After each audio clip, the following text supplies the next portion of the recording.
O desmatamento no Brasil mudou. A Amazônia saiu da liderança no ranking de biomas mais devastados do país. No lugar dela, entrou o Cerrado, um bioma essencial para a oferta de água e alimentos. Um bioma que tem batido recordes de destruição. Eu sou a Aline Pellegrini e esse aqui é o Durma Com Essa, o podcast de notícias do Nexo.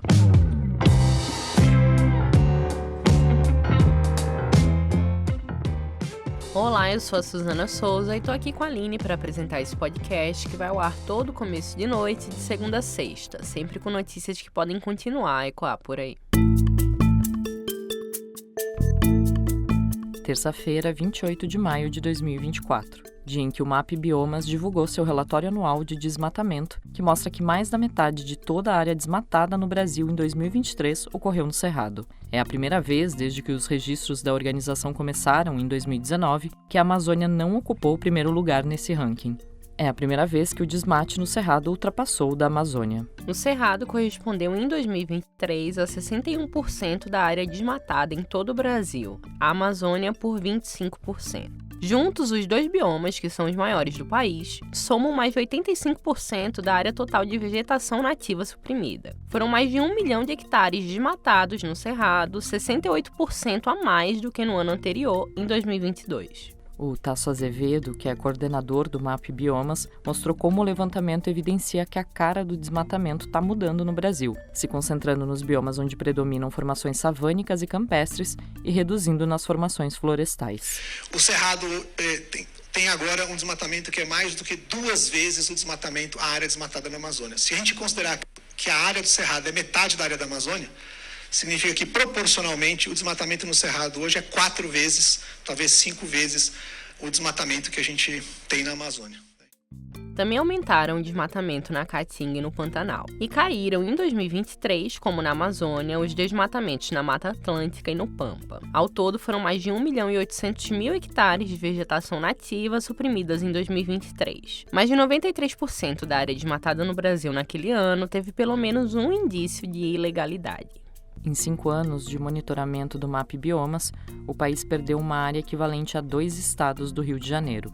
Os números são altos, mas é a primeira vez na série histórica da organização que houve uma queda na área desmatada, de quase 12%. O relatório mostra que a expansão agropecuária é a principal responsável pelo desmatamento no Brasil, representando 97% do total. Essa pressão da agropecuária faz a gente entender melhor os dados do desmatamento do Cerrado. Só a destruição na área conhecida como Matopiba, resultado da união das siglas dos 4 estados que a compõem, o Maranhão, o Tocantins, o Piauí e a Bahia, ultrapassou a área desmatada em todos os estados da Amazônia. Os 4 estados responderam por quase metade de toda a perda de vegetação nativa do país em 2023. O Maranhão, aliás, saiu da 5ª posição em 2022 e se tornou em 2023 o estado que mais devastou. 3 em cada 4 hectares desmatados no Cerrado em 2023 foram em Matopiba, chamado pelo governo federal em 2015 de Nova Fronteira Agrícola. A nota do governo naquele ano diz: a área do Matopiba caracteriza-se pelo baixo preço das terras e pela uniformidade do clima, do solo e do relevo, que facilitam a mecanização agrícola e têm atraído cada vez mais agricultores. A área conta com cerca de 6 milhões de habitantes e 340 mil quilômetros quadrados. Durante boa parte do século XX, essa região consistia de pastagens e vegetação de cerrado e caatinga.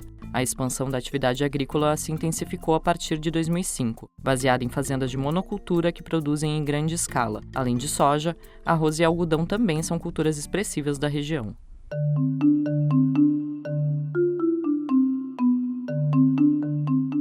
A queda do desmatamento na Amazônia indica uma tendência relevante de redução da atividade depois de anos de crescimento no governo Bolsonaro. A alta do desmatamento no Cerrado, no entanto, mostra que ainda existem desafios para a preservação de florestas no Brasil. A Amazônia e o Cerrado ocupam juntos mais de 73% do território nacional, com uma rica diversidade de espécies e um papel importante na oferta de água e no combate à mudança climática. Apesar do otimismo quanto à queda no desmate na Amazônia, os dados no Cerrado preocupam o governo e sociedade civil. A queda no desmatamento da Amazônia é atribuída em parte à retomada do PPCDAM, o Plano de Prevenção e Controle do Desmatamento da Amazônia, e também a ações de órgãos ambientais, como o IBAMA, o Instituto Brasileiro do Meio Ambiente e dos Recursos Naturais Renováveis. A autarquia tinha perdido a capacidade no governo Jair Bolsonaro. Em 2023, voltou a atuar de forma expressiva. A diferença de desmatamento entre Amazônia e Cerrado se deve a distinções na legislação ambiental brasileira. Quem tem uma propriedade rural no Cerrado pode desmatar uma área maior do que quem produz na Amazônia, segundo o novo Código Florestal, lei sancionada em 2012. A legislação diz que propriedades rurais em áreas de florestas em qualquer um dos estados da Amazônia Legal, que são Acre, Amapá, Amazonas, Mato Grosso, Pará, Rondônia, Roraima, Tocantins e parte do Maranhão, devem preservar no mínimo 80% de sua vegetação. Os 20% restantes podem ser desmatados. Caso o produtor ultrapasse esse valor, o desmate é considerado ilegal. Já propriedades rurais em áreas de cerrado dentro da Amazônia Legal devem preservar no mínimo 35% de sua vegetação, de acordo com a lei. Para entender a regra, é preciso saber a diferença entre a Amazônia, bioma, e a Amazônia Legal, que é a região administrativa. Existem estados da Amazônia Legal que abrigam biomas que não a Amazônia, como o Mato Grosso e o Tocantins, que incluem também o Cerrado. A lei diz que propriedades rurais fora da Amazônia Legal, independente do tipo de bioma, devem preservar no mínimo 20% de sua vegetação. Com isso, estados como a Bahia e o Piauí têm muito mais margem para desmatar dentro da lei do que lugares como Amazonas, Pará, Mato Grosso e Tocantins.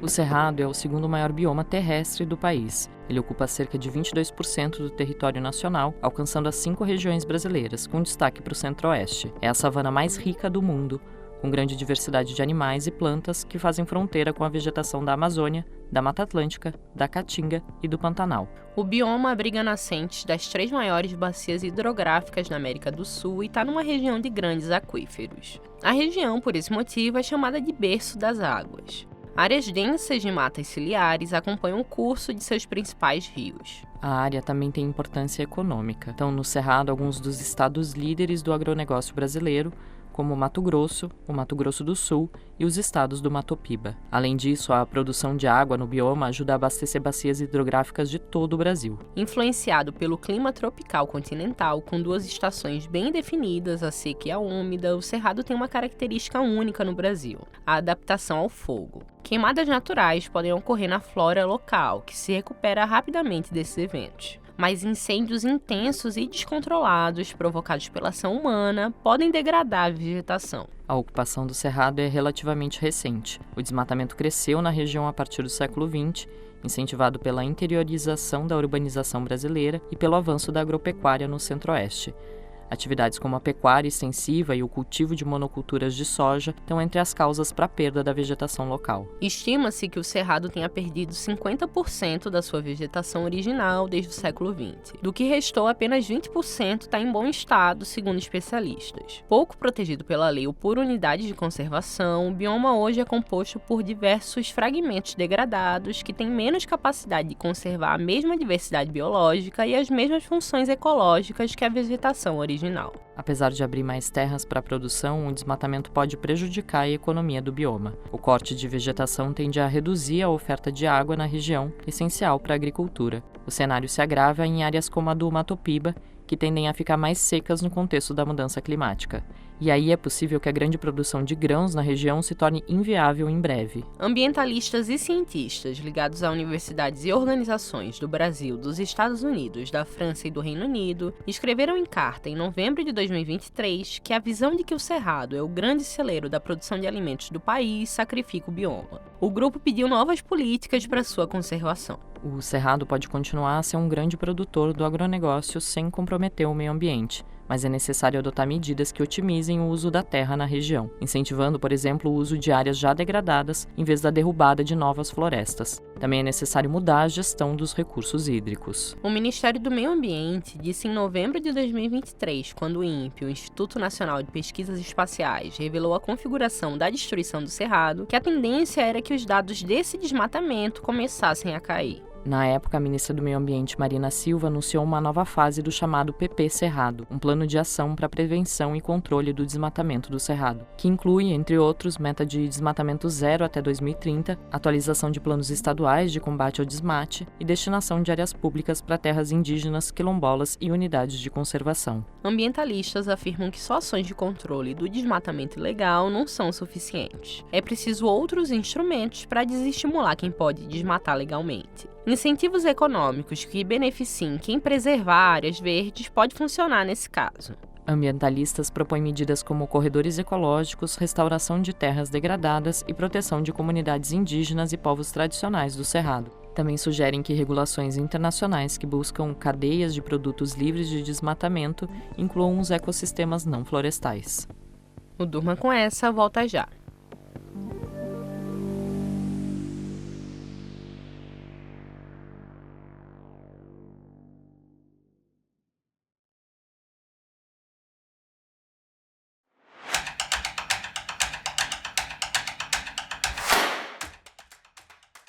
O prefeito Sebastião Melo, do MDB, é alvo de críticas de um pedido de impeachment protocolado na Câmara Municipal de Porto Alegre pela condução da crise na capital gaúcha, que é uma das afetadas pelas enchentes no Rio Grande do Sul.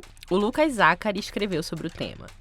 Lucas, por que a população diz que a comunicação da prefeitura tem sido falha durante a tragédia? Desde o começo da tragédia climática, a comunicação da Prefeitura de Porto Alegre tem sido pouco efetiva e algumas vezes até contraditória. Na semana passada, quando as fortes chuvas voltaram a acontecer na capital gaúcha, os moradores relataram a demora na divulgação de alertas de risco de alagamento e a falta de orientação clara para sair das regiões afetadas. O Sebastião Melo disse em coletiva que a prefeitura não esperava o grande volume de chuvas nesse segundo momento, mas os institutos de meteorologia tinham alertado sobre a possibilidade. Eu conversei com a Ana Karin Nunes, que é professora da Universidade Federal do Rio Grande do Sul e especialista em comunicação de crise, que explicou que o desencontro de informações pode levar à desinformação pela população.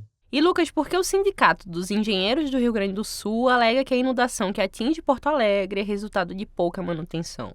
Em um manifesto divulgado no dia 23, o Sindicato dos Engenheiros do Rio Grande do Sul alega que o sistema anti-cheias de Porto Alegre, que é composto por diques, muros com comportas e casas de bomba, seria capaz de impedir que as inundações acontecessem caso estivessem em bom estado. Nesse primeiro momento, o parecer técnico pede a vedação imediata das comportas e a utilização de bombas volantes caso as fixas não funcionem. Foram feitas também algumas orientações para quando o Lago Guaíba recuar, como a substituição das comportas e o aperfeiçoamento do Plano de Desenvolvimento da Drenagem Urbana, que é desenvolvido desde 1998 para combater e evitar inundações. O texto do Lucas você lê em nexojornal.com.br.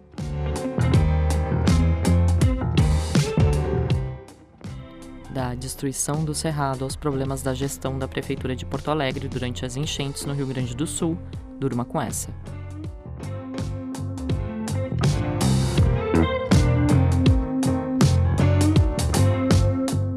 Com roteiro, apresentação e produção de Aline Pellegrini, roteiro de Mariana Vick, edição de texto e apresentação de Suzana Souza, participação de Lucas Zacari, edição de áudio de Bruno Bimbati e produção de arte de Lucas Neopman, termina aqui mais um Durma com Essa. Até amanhã!